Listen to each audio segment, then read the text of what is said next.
नमस्कार, आप देख रहे हैं वीआईपी न्यूज। मैं शकील साजिद।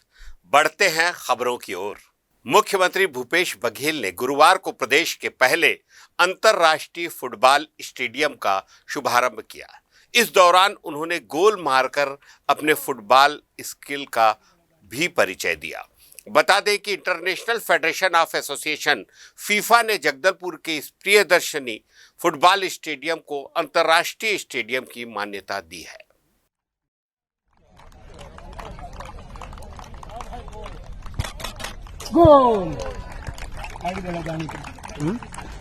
राजधानी रायपुर स्थित भाजपा प्रदेश कार्यालय कुशाभाऊ ठाकरे परिसर में आज भारतीय जनता पार्टी के प्रदेश पदाधिकारियों की बैठक रखी गई थी। इस बैठक में सह संगठन महामंत्री शिव प्रकाश, भाजपा प्रदेश प्रभारी डी पुरंदेश्वरी, सह प्रभारी नितिन नबीन सहित तमाम प्रदेश के पदाधिकारी मौजूद रहे। बैठक के दौरान मोदी सरकार के 8 साल पूरे होने पर भाजपा द्वारा किए जा रहे कार्यक्रम को लेकर चर्चा की गई। वहीं आगामी विधानसभा चुनाव को लेकर भी रणनीति बनाई गई है। बैठक के बाद प्रदेश प्रभारी डी पुरंदेश्वरी ने प्रेस वार्ता लेकर बैठक में हुए तमाम चर्चाओं की जानकारी दी और बताया कि 30 मई को मोदी सरकार के 8 वर्ष पूरे हो रहे हैं, जिसके चलते देश भर में 15 दिवसीय कार्यक्रम का आयोजन किया जाएगा। उन्होंने बताया कि इस कार्यक्रम के भाजपा के नेता अलग अलग विषयों को लेकर जनता के बीच जाएंगे और केंद्र सरकार द्वारा संचालित तमाम योजनाओं की जानकारी देंगे। ये छत्तीसगढ़ तक सीमित नहीं है, ये तो पूरे के पूरे देश में ये कार्यक्रम होगा। देखिए, बार बार हम प्रधानमंत्री जी एक बार नहीं बार बार यही कहते आए हैं, एंड वी ऑल्सो बिलीव कि BJP is a very different political party, क्योंकि हमने बहुत बार यही आपके माध्यम से लोगों को भी बताए थे कि भाजपा भी चुनाव लड़ना चाहती है, जीतना चाहती है, सत्ता में आना चाहती है। बट अलग क्यों है?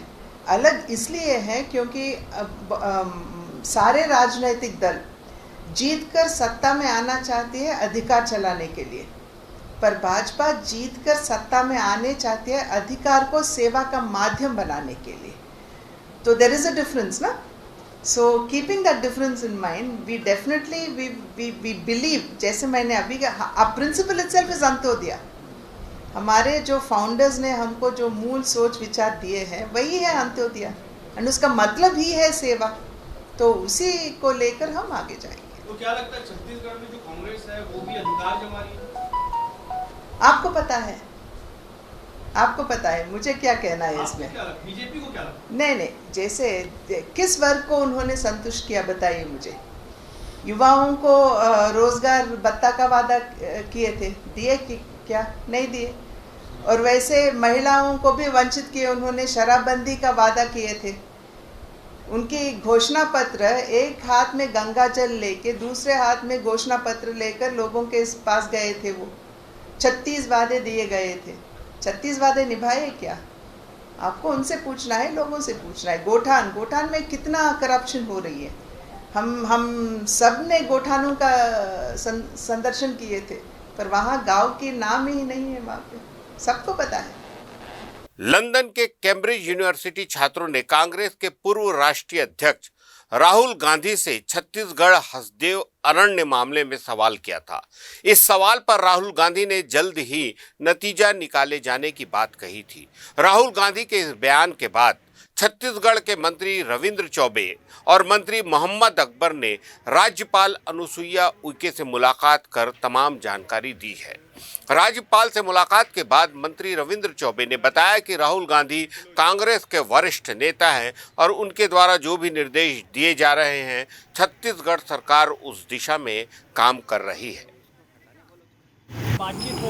आदरणीय राहुल जी हमारे कांग्रेस पार्टी के, देश के हमारे सर्वमान्य और सर्वोच्च नेता हैं। उनका हर आदेश हमारे लिए लक्ष्मण रेखा है। राहुल जी जैसा चाहेंगे, छत्तीसगढ़ की सरकार, आदरणीय मुख्यमंत्री जी उसी रास्ते पे चल करके काम करेंगे।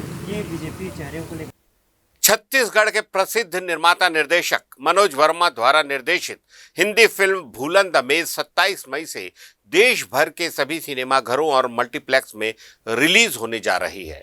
बता दें कि ये फिल्म छत्तीसगढ़ की पहली ऐसी फिल्म है जिसे राष्ट्रीय स्तर के पुरस्कार से नवाजा गया है। इस फिल्म में पिपली लाइव फेम नत्था ओंकार दास मानिकपुरी, बॉलीवुड की अभिनेत्री अनिमा पगारे मुख्य भूमिका में हैं, तो वहीं बॉलीवुड के नामचीन कलाकार मुकेश तिवारी और राजेंद्र गुप्ता भी अपने अभिनय से लोगों का मनोरंजन करते नजर आएंगे।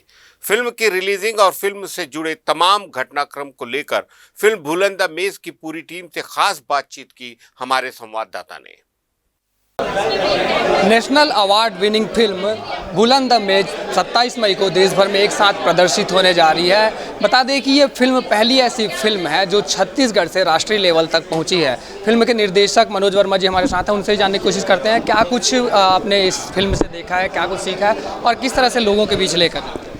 देखिए, ये फिल्म संजीव बख्शी जी के उपन्यास पर आधारित है। भूलन कांदा पर आधारित ये फिल्म है। भूलन कांदा एक ऐसा पौधा है जिस पर पैर पड़ जाए तो आप रास्ता भटक जाते हैं और तब तक भटकते रहते हैं जब तक कोई आके आपको छूता नहीं है, जगाता नहीं है। तो क्या हमारी जो न्याय व्यवस्था है उसका पैर उस भूलन पे पड़ गया है और क्या ज़रूरत है उसको छू के जगाने की। आज आप समाज में अगर आप देखते हैं तो हर व्यक्ति ऐसा लगता है कि कहीं ना कहीं ये भटका हुआ है, कहीं ना कहीं ये गोल घूम रहा है। चाहे मैं हूँ, चाहे आप हो, चाहे सरकारी कर्मचारी हो, चाहे प्राइवेट बिजनेसमैन हो, सुबह से जो निकलता है तो उसी चक्करगन्नी में दिन भर घूमता रहता है। इन सारी चीज़ों को हमने दिखाने की कोशिश की है फिल्म में और ये एक अलग तरीके का कंसेप्ट है। मैं गारंटी के साथ कह सकता हूँ कि इस तरीके की कहानी अभी तक के ना हिंदी में आई है ना किसी क्षेत्रीय सिनेमा में आपको देखने को मिलेगी। नेशनल अवार्ड जीता आपकी फिल्म ने, क्या कहना चाहेंगे, लोगों से क्या गुजारिश करना चाहेंगे, क्या खास रहेगा? नेशनल अवार्ड के लायक ये सब्जेक्ट था। हम लोगों ने बहुत पहले से इसके लिए तैयारी की। कुछ 2.5 साल मुझे इसकी स्क्रिप्टिंग में लग गया। मुझे शूटिंग के बाद बहुत वेट किया। बहुत सारी जगहों से हम लोगों के कहना चाहिए बहुत लेयर्स में जा कर के ये काम हुआ है और फाइनली हम ऐसी जगह पर जा पहुँचे जहाँ से हमने इसको विदेशों में भेजा, वहाँ से अवार्ड जीती, फिर अपने देश में कई जगह से अवार्ड जीती और उसके बाद फिर फाइनली हमने इसको उठा करके नेशनल अवार्ड के लिए भेजा और वहाँ से भी अवार्ड मिला है जी। फिल्म के कलाकार भी हमारे साथ मौजूद हैं जो कि ओंकार दास मानिकपुरी जी, की कोई परिचय के मोहताज नहीं है। इससे पहले पिपली लाइव में भी आपने देखे थे। इस फिल्म में आपने क्या कुछ नया देखा है और छत्तीसगढ़ सिनेमा को लेकर क्या कुछ? देखिए, इस फिल्म में एक बहुत अच्छा मूवी है। छत्तीसगढ़ पे एक भूलन कांदा पे सब्जेक्टेड फिल्म है और मैं यही आशा करता हूँ कि इस फिल्म को देख के हमारे छत्तीसगढ़ के भी बहुत से निर्माता निर्देशक है, वो भी इस टाइप के फिल्म बनाने की कोशिश करेंगे। शायद कोई कर भी रहा होगा। तो मैं यही चाहता हूँ कि इसके बाद एक शुरुआत है। अभी तो ये शुरुआत है छत्तीसगढ़ में इस टाइप की फिल्म के, आगे और भी आता रहेगा जो इस टाइप के सब्जेक्ट पे फिल्म बनेगा। बॉलीवुड में भी आपने काम किया है। पिपली लाइव आपकी पहली फिल्म थी बॉलीवुड में। कैसे देखते हैं छत्तीसगढ़ी फिल्म और बॉलीवुड में, क्या अंतर देखते हैं? छत्तीसगढ़ी और बॉलीवुड में अंतर यही है कि अंतर कुछ नहीं है, बाकी एक थोड़ा बहुत की प्रॉब्लम है। जो बॉलीवुड में क्या होता है कि कोई भी फिल्म एक सब्जेक्ट पे बनता है। जो फिल्म का जिन्होंने उपन्यास लिखा है, जिसके लेकर पूरी फिल्म बनी है, उनसे ही बातचीत करेंगे। कैसे आपको आइडिया है जो उपन्यास आपने लिखा भूलन द मेज, किस तरह से आप? देखिए, मैं प्रशासनिक अधिकारी रहा, बस्तर में काफ़ी नौकरी किया, बहुत आदिवासी क्षेत्रों में रहा। मैं दौरा करता था, नाइट हॉल्ट करता था और बहुत सारे वो कथाएं जो हैं ये दिमाग में आती रहती थी। फिर जब भूलन कांदा के बारे में पता लगा कि ऐसा भी कुछ होता है छत्तीसगढ़ में कि पैर पड़ जाए तो लोग भटक जाते हैं, तो दिमाग में आया कि सारा कुछ भटका हुआ है, सब तो भटका हुआ है, तो कुछ ना कुछ इस पर लिखा जाए, कुछ कहा जाए कि क्या है। तो गांव और आदिवासी गांव को लेकर मैंने फिर लिखा। क्या खास है आपके इस उपन्यास में जो भूलन कांदे की बात आपने कही है, किन क्षेत्रों में पाया जाता है, इसको लेकर क्या कुछ कहना? ये छत्तीसगढ़ के बहुत सारे जंगलों में पाया जाता है। ये तो बाद में लोगों ने बताया, एक डीएफओ ने बताया, मैं भी भटक गया था। तो ऐसा कई लोगों ने बताया कि छत्तीसगढ़ के जंगलों में यह पाया जाता है करके। थे पूरे जो टीम है बुलंद मेज की, जिनसे हमने बातचीत की। 27 मई से देश भर के अलग अलग सिनेमा घरों और मल्टीप्लेक्सों में रिलीज होने जा रहा है। हमारी तरफ से भी इनको शुभकामनाएं हैं। जिस तरह से राष्ट्रीय फिल्म फिल्म पुरस्कार से इन्हें नवाजा गया है, छत्तीसगढ़ की पहली ऐसी फिल्म है जिन्हें राष्ट्रीय स्तर पर पुरस्कार मिला है, और 27 मई से पूरे देश भर में एक साथ रिलीज होने जा रही है। कैमरा पर्सन टिकेश्वर साहू के साथ अंकित मिश्रा की report, VIP news Raipur. Chhattisgarh सरकार ने शहीद नंद कुमार पटेल यूनिवर्सिटी की स्थापना कर राज्य के छात्रों को बड़ी सौगात दी है। रायगढ़ सहित आसपास के जिले के छात्रों को इससे काफी लाभ मिलेगा। विश्वविद्यालय के कुल पुरुष शहीद नंद कुमार पटेल की शहादत दिवस के मौके पर यूनिवर्सिटी को अस्थायी भवन में शिफ्ट किया गया है। रायगढ़ के गढ़ उमरिया के KIT कॉलेज से यूनिवर्सिटी का संचालन करने की वैकल्पिक व्यवस्था शासन द्वारा की गई है। यूनिवर्सिटी के लिए स्थान का चयन किया जा रहा है, जिसके लिए कुछ औपचारिकताएं पूरी की जानी है। ये शहीद नंद कुमार पटेल विश्वविद्यालय 25 नवंबर 2020 से क्रियाशील है, और उसके बाद सतत रूप से हम लोग काम कर रहे थे। मार्च में ये KIT का भवन हमको मिला था, लेकिन कोरोना के कारण इसको जिला प्रशासन ने कोविड के लिए ले लिया था। उस बीच में हमको पॉलीटेक्निक जो कॉलेज के 8 कमरे दिए गए थे। 19 तारीख से हम लोग इस भवन में, जो हमको KIT का पहले राज्य शासन द्वारा दिया गया है, उसमें हम लोगों ने अपना कार्य शुरू कर दिया है। और आज 25 मई को हमारे विश्वविद्यालय के कुल पुरुष शहीद नंद कुमार पटेल जी का चूँकि शहादत दिवस है, तो उस कार्यक्रम के लिए हमने माननीय उच्च शिक्षा मंत्री जी से निवेदन किया था, जिन्होंने कृपापूर्वक उसको हमको स्वीकार करके वो हमारे यहाँ अपनी गरिमामय उपस्थिति में उनके उपस्थिति देकर हमको अनुग्रहित किया है। इस कार्यक्रम में रायगढ़ के माननीय विधायक श्री प्रकाश नायक जी, जिला पंचायत के अध्यक्ष माननीय श्री निराकार पटेल जी, छत्तीसगढ़ राज्य बीज निगम के सदस्य श्री दिलीप पांडे जी भी उपस्थित हुए। उनके साथ साथ हमारे विश्वविद्यालय के संबद्ध महाविद्यालयों के प्राचार्यगण, शिक्षकगण और छात्र और रायगढ़ नगर के संभ्रांत नागरिक भी उपस्थित हुए, जिससे कि विश्वविद्यालय अनुग्रहित है और ये वचन देता है कि हम अपने कुल पुरुष के दिखाए हुए मार्ग पर चलेंगे, उनके जीवन आदर्शों को अगली पीढ़ी को सौंपने का पूरा प्रयास करेंगे। शहीद नंद कुमार पटेल जी के नाम से यूनिवर्सिटी है, तो उनके शहादत दिवस पे यहाँ कार्यक्रम रखा गया था, और आज साथ ही साथ नए बिल्डिंग में शिफ्टिंग का काम भी हुआ है। तो नए बिल्डिंग की शुभकामनाएं। और अगर हम लोग अभी वर्क इन प्रोग्रेस है हमारा एक ज़मीन का, जिसमें हमको सेंट्रल गवर्नमेंट से परमिशन की आवश्यकता है। अगर वो ज़मीन मिल जाए तो एक बहुत अच्छी बिल्डिंग यूनिवर्सिटी के लिए बन के तैयार होगी। देखिए, हम लोग अभी स्टडी करने हमारी एक टीम गई थी और उन्होंने एक रिपोर्ट सबमिट किया है, तो उसके आधार पर मैं ये बात रखी है। एक बार स्टेबल होना है, उसके बाद स्टेबल होने के बाद ये सारा अलग अलग चीज़ें हैं जिसको शुरू करना है हमको। छत्तीसगढ़ सरकार ने नगरीय निकाय की संपत्तियों को लेकर बड़ा फैसला लिया है। इसके तहत मंत्रालय से लेकर जिले के कलेक्टर अब नगरीय निकायों की अचल संपत्तियों की बिक्री कर सकते हैं। नए आदेश के मुताबिक नगर निगमों में 10 करोड़, नगर पालिकाओं में 4 करोड़ और नगर पंचायतों में 1.5 करोड़ तक की संपत्तियों का फैसला कलेक्टर ले सकेंगे। सरकार के इस निर्णय से राजधानी रायपुर समेत कई छोटे बड़े नगरों से बिक्री के इंतजार में पड़ी दुकानों की नीलामी हो सकेगी।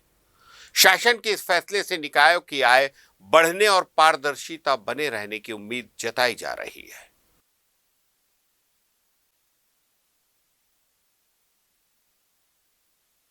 रायगढ़ में शहर के तालाबों के जीर्णोद्धार और तालाबों में नाली का गंदा पानी जाने से रोकने के लिए चारों तरफ नाली निर्माण कर तालाब के पानी को संरक्षित करने के लिए राज्य शासन द्वारा 1.5 करोड़ से अधिक की राशि स्वीकृत की गई है। इसी के तहत जूट मिल क्षेत्र के 4 तालाबों के लिए रायगढ़ विधायक और महापौर ने भूमि पूजन किया।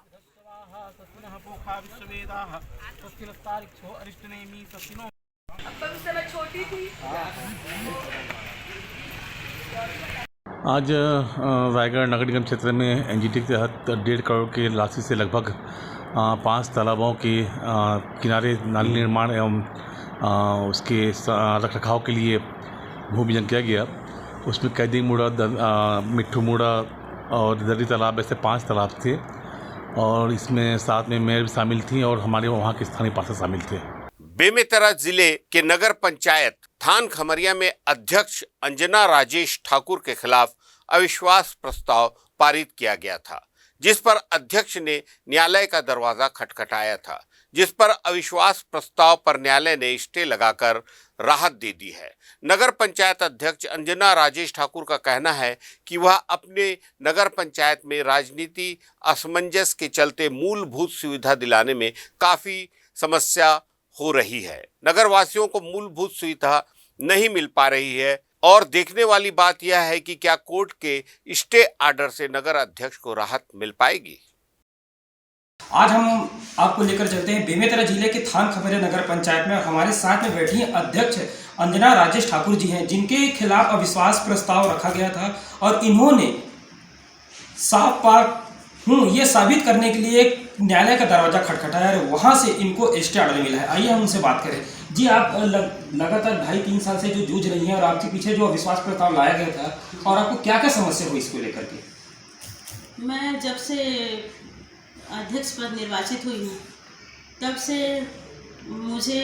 मैं भारतीय जनता पार्टी की कार्यकर्ता हूँ और वहीं से मैं निर्वाचित होकर आई हूँ और इसमें मेरे थान खमरिया की जनता का बहुत बड़ा सहयोग है, साथ ही मेरे पार्षद भाइयों का भी।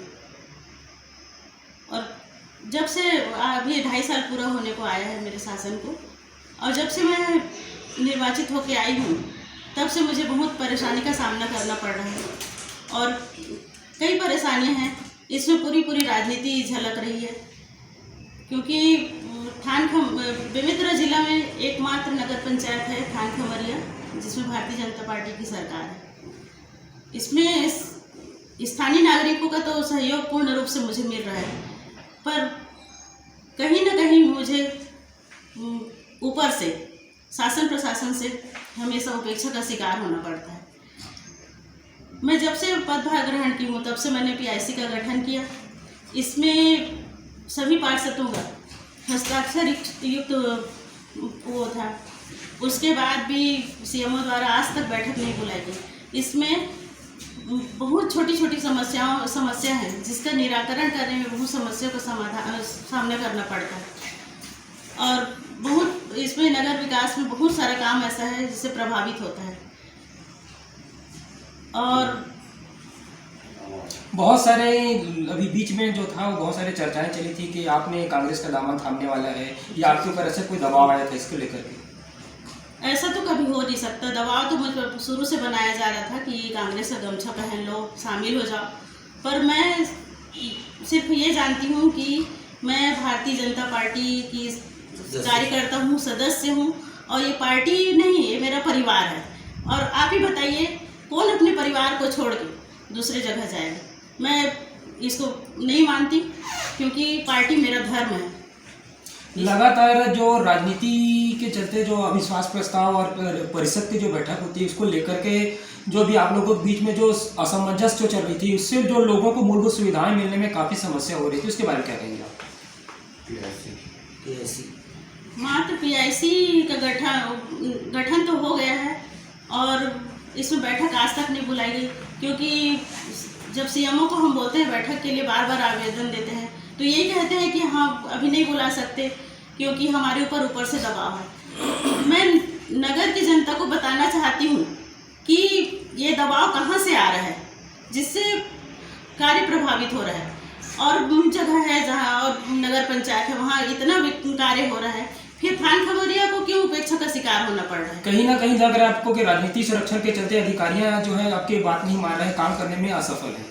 जी, इसमें पूरा राजनीति षड्यंत्र है। वहीं से ऊपर से ही रोक लगाया जा रहा है कि यहाँ कार्य न होकर। और नगर पंचायत की जो वार्डवासी हैं, नगर पंचायत के जो नागरिक हैं, उन्होंने आपको बतौर वोट देकर के जिताया, अध्यक्ष के पद पर बैठाया है, उनकी काफ़ी आशाएं हैं कि उनकी मूलभूत सुविधाएं उनको मिल पाए, इसके बारे में क्या कहेंगे आप? इसके लिए तो हम सब मिलकर बहुत प्रयास कर रहे हैं और हो भी रहा है। उनका कार्य तो 80% हो रहा है, 20% रुकावट जो हमारे हाथ में नहीं है, उसके लिए हमको शासन प्रशासन से अपील करना पड़ता है, वहीं से हमको उपेक्षा का शिकार होना पड़ रहा है। और मैं पूरा प्रयास करूंगी कि नगर में हर कार्य अच्छे से हो और जनता संतुष्ट हो, और उसके चलते अगले बार भी अपना विश्वास दिला के जनता हमको यहाँ बैठाए और हमारे कार्य को सराहे। अभी हम बात किए हैं जो अध्यक्ष है अंजना ठाकुर से, उन्होंने अपनी पीड़ा बताई, उन्होंने अपनी समस्या बताई और लगातार उनके ऊपर अविश्वास प्रस्ताव लाया गया था, लेकिन उन्होंने न्यायालय का दरवाज़ा खटखटाया और वहाँ से उनको न्यायालय से स्टे मिला है। देखना यहाँ होगा आगे की राजनीति जो रहेगी वो कैसा गरमाएगा थान खमरिया में। वीआईपी न्यूज़ से योगेश सिंह राजपूत की रिपोर्ट। रायगढ़ में कांग्रेस के कद्दावर नेता शहीद नंद कुमार पटेल की पुण्यतिथि पर कांग्रेस के युवा साथियों द्वारा ब्लड डोनेशन कैंप का आयोजन किया गया। सैकड़ों युवाओं ने अपने प्रिय नेता को श्रद्धांजलि अर्पित की और अपेक्स हॉस्पिटल में आयोजित ब्लड डोनेशन कैंप में रक्तदान किया।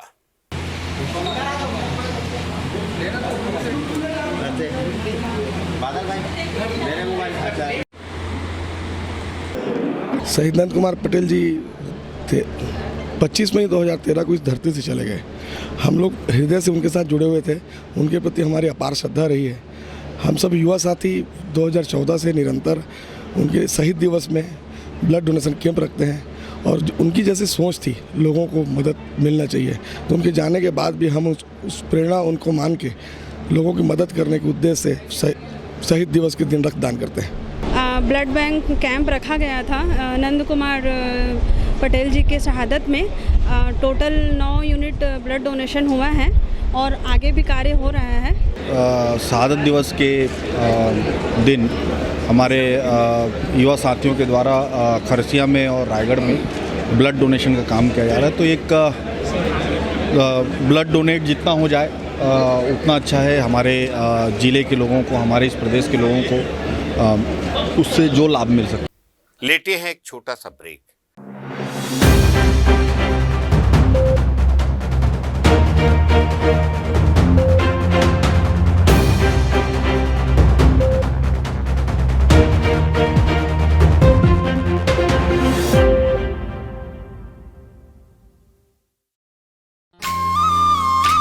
सेवा जतन सरोकार, छत्तीसगढ़ सरकार, इस नारे को चरितार्थ करती है छत्तीसगढ़ सरकार की राजीव गांधी ग्रामीण भूमिहीन कृषि मजदूर न्याय योजना। जैसा कि योजना के नाम से ही स्पष्ट है, इस योजना का लक्ष्य है भूमिहीन कृषि मजदूरों का आर्थिक उत्थान, ताकि वो भी समाज की मुख्य धारा का हिस्सा बने। इस योजना के अंतर्गत ऐसे ग्रामीण मजदूर परिवार जिनके पास खेती की जमीन नहीं है और जो मनरेगा अथवा पौनी पसारी के कार्य से जुड़े हैं, उन्हें प्रति वर्ष 6,000 रुपए राज्य शासन की ओर से दिए जाएंगे। छत्तीसगढ़ शासन द्वारा शुरू की गई राजीव गांधी ग्रामीण भूमिहीन कृषि मजदूर न्याय योजना का लाभ 2021-22 के वित्तीय वर्ष से प्रदान किया जाएगा और इस योजना के अंतर्गत 10 लाख से अधिक भूमिहीन परिवारों को लाभ पहुंचेगा और सार्थक होगा ये नारा, सेवा जतन सरोकार, छत्तीसगढ़ सरकार। ब्रेक के बाद एक बार फिर से आपका स्वागत है। राजधानी रायपुर के व्यापारी से कॉपर मेटल सप्लाई करने के नाम पर लाखों रुपयों की ठगी करने वाले आरोपी को पुलिस ने गिरफ्तार कर लिया है। वर्ष 2021 में मामले की शिकायत शहर के सिविल लाइन थाने में दर्ज कराई गई थी। शिकायत में प्रार्थी मोहिंदर पाल खुराना ने बताया कि हैदराबाद के श्री चक्रम ट्रेडर्स द्वारा अपने साइट पर मेटल एवं कॉपर का व्यापार करने के संबंध में विज्ञापन डाला गया था और इसी के जरिए आरोपी से प्रार्थी की बातचीत हुई। इस दौरान 800 किलोग्राम तांबे के लिए 80 लाख रुपए की डील तय हुई और प्रार्थी ने 50 लाख रुपए एडवांस राशि का भुगतान कर दिया। बावजूद इसके न तो मटेरियल की सप्लाई की गई और न ही पैसे वापस किए गए। जानकारी देते हुए civil line CSP Virendra Chaturvedi ने बताया कि मामले में शिकायत के बाद कार्रवाई करते हुए आरोपी बालकुंडी शास्त्री को गिरफ्तार कर लिया गया है और आगे की कार्रवाई की जा रही है। थाना सिविल लाइन क्षेत्र अंतर्गत निवासरत मोहिंदर पाल सिंह खुराना के द्वारा थाने में एक रिपोर्ट की गई कि वर्ष 2021 में कॉपर वायर और उन सबके रेफ्रिजरेटर और एसी के लिए आवश्यक जो कॉपर होता है उसके लिए श्री चक्रम प्राइवेट लिमिटेड करके एक कंपनी है जो हैदराबाद की, उसको उन्होंने 50 लाख रुपए का कॉपर का ऑर्डर दिया था और साथ में 50 लाख रुपए जो है वो ट्रांजैक्शन भी किया था। और उसके बाद कुछ दिनों तक के ऑर्डर का वेट करते रहे, ऑर्डर उनको प्राप्त नहीं हो पाया। इस संबंध में संपर्क करने पर श्री चक्रम ट्रेडर्स के जो प्रोप्राइटर हैं बालाकुंडी शास्त्री विजय सिम्हा, इनके द्वारा 2 करोड़ रुपए का चेक जो है वो इनके मोहिंदर पाल सिंह के अकाउंट में भेजना बताया गया और जिस दिनांक को उन्होंने चेक भेजना बताया था उस दिनांक के ट्रांजैक्शन को जब चेक किया गया पुलिस के द्वारा तो ICICI बैंक के उस अकाउंट में उस दिनांक को किसी प्रकार की किसी चेक की आमद ही नहीं थी और ना ही कोई ट्रांजैक्शन शो हो रहा था। इस रिपोर्ट पर थाना सिविल लाइन में अपराध धारा 420, 467, 468, 471 भारतीय दंड विधान के अंतर्गत प्रकरण पंजीबद्ध किया गया था, विवेचना में लिया गया था। विवेचना के दौरान आरोपी बालाकुंडी शास्त्री विजय सिम्हा को हैदराबाद से गिरफ्तार करके माननीय न्यायालय के समक्ष प्रस्तुत किया गया। राजनांदगांव में भारतीय जनता युवा मोर्चा के सैकड़ों कार्यकर्ताओं द्वारा शहर में बीते सोमवार को हुई सड़क दुर्घटना में एक युवक की मौत के मामले में आरोपी PWD अधिकारी PS दीवान के ऊपर विभागीय कार्यवाही करने की मांग को लेकर PWD ऑफिस का घेराव किया गया। घेराव करने के दौरान भाजयुमो के कार्यकर्ताओं ने जमकर गृह मंत्री ताम्रध्वज साहू के खिलाफ नारेबाजी की और आरोपी SDO को बचाने गृह मंत्री के ऊपर आरोप लगाए गए। दीवान को सस्पेंड करो। राजनांदगांव में 2 दिन पूर्व शहर के एक नवयुवक यश चौथवानी की दुर्घटना में मृत्यु हुई और उसमें जो गाड़ी चला रहे थे वो PWD के SDO हैं। उसमें तुरंत में जो प्रशासनिक मदद मिली है, ये हमारा सीधा आरोप मैं लगा रहा हूँ आज आप लोग के माध्यम से कि इन पर जो संरक्षण है वो गृह मंत्री का संरक्षण है, ताम्रध्वज साहू जी का संरक्षण है। तुरंत लिपापोती की गई है, मुलायजा नहीं हुआ है। वीडियो में साफ दिख रहा है कि वह जो यश है वो सीधा अपने रास्ते चल रहा था, पीछे साए रौन दिए, उसके बाद वो ट्रैक्टर से जाके टकरा गए। अगर उस ट्रैक्टर की जगह और 3-4 कोई वहाँ पे आम व्यक्ति होते तो उनकी भी जान चले जाती। उसके बाद वह उनकी जो कार्रवाई उन पर हुई है, पुलिसिया कार्रवाई भी, कि उन पर मुलायजा, हम आरोप लगा रहे हैं उनका मुलायजा रिपोर्ट भी, वो नशे में थे लोग वहाँ का कहना है, लेकिन मुलायजा रिपोर्ट में वो चीज़ नहीं दर्शाई गई है। अभी तक विभागीय कार्रवाई उन पर नहीं हुई है। एक व्यक्ति किसी एक युवक को या किसी आम इंसान को रौन देता है, जान चले जाती है, वो अगले दिन आता है, मुचलका कराता है और अपना नौकरी में फिर से आ जाता है। ये अगर सरकार की व्यवस्था है, प्रशासन की अगर ये हरकत है तो इसका हम लोग विरोध करने आए हैं और हमारा आरोप है सीधा गृह मंत्री ताम्रध्वज साहू पे मैं आप लोग के माध्यम से फिर आरोप लगा रहा हूँ कि उनके संरक्षण में ही उनकी मदद की जा रही है। 2 दिन का अल्टीमेटम दिए कि विभागीय स्तर से भी उनको यहाँ से सस्पेंड किया जाए, नहीं करेंगे तो हम घुस के यहाँ दीवान साहब को समझाएंगे। कह सकते क्योंकि ये हमारे अधिकार क्षेत्र में नहीं है, इसको जो उच्च कार्यालय ही उनका निर्णय ले सकता है, तो हम अभी इसको उच्च कार्यालय को ये लेटर भेज दे रहे हैं और जो भी उनका निर्णय होगा उसी के आधार पे यहाँ से कार्रवाई होगी। अभी वर्तमान में वो क्या है कि चिकित्सीय आधार पर अवकाश का आवेदन दे के चले गए हैं, तो अभी उसका अवकाश भी स्वीकृत नहीं हुआ है और इसकी जानकारी हम उच्च कार्यालय को भेजेंगे, वहाँ से जो भी निर्णय होगा हाँ उस हिसाब से हम कार्रवाई करेंगे। इस बुलेटिन में इतना ही।